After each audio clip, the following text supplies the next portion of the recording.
They took our jobs! Super cool funny videos. The hottest topic in America for the past year or so has been about the lack of jobs in America. In the past weeks and months when Obama's been praising to pass the jobs bill, we didn't expect Steve Jobs to pass. And I know I'm not breaking the news with that, but still, holy crap. I'm gonna make this video extra quick because I've heard there are black widows lurking around these parts.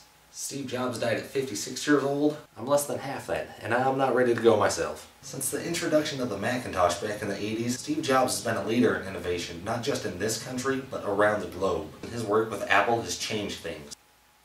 Forever. Even if you don't own a Mac or an iPod or an iPhone or an iPad, you know what these things are. You're familiar with the brand, you're familiar with the sleek logo, and all of the things that these products do. But chances are you do own one of these products because from the beginning Apple has been working to make their stuff accessible and easy to use for anybody. Apple customers have come to expect nothing but the very best from their Apple products. And because Apple consistently delivered, they've raised the stakes for companies like Microsoft to stay competitive. By all means, I'm an Android user, but I've got to give credit where credit is due. The entire Android platform would not be what it is today if it were not trying to stay competitive with Apple. The iPhone led the way for what smartphones are today, just like the iPod led the way for MP3 players before that. And like the Macintosh led the way for home computers before that. What about tomorrow? Apple is now gearing up for the release of the epic iPhone 4S. A product that not only plans to be your phone, your MP3 player, your web browser, it now comes with artificial intelligence to be your best friend. Let's hug! This is the stuff he accomplished on Earth with minimal resources. If there is a heaven,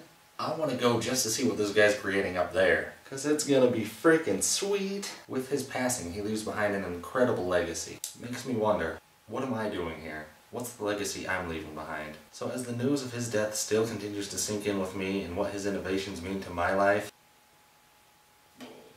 I want to know, what did Steve Jobs mean to you? Leave a comment below. What was your favorite innovation? How do you think Steve Jobs changed the world? And what's the legacy you'd like to leave behind? Subscribe now, thanks. And in tribute, at the end of this video, I'm going to attach a moment of silence. 56 seconds. 1 second for each year he graced this world with his presence.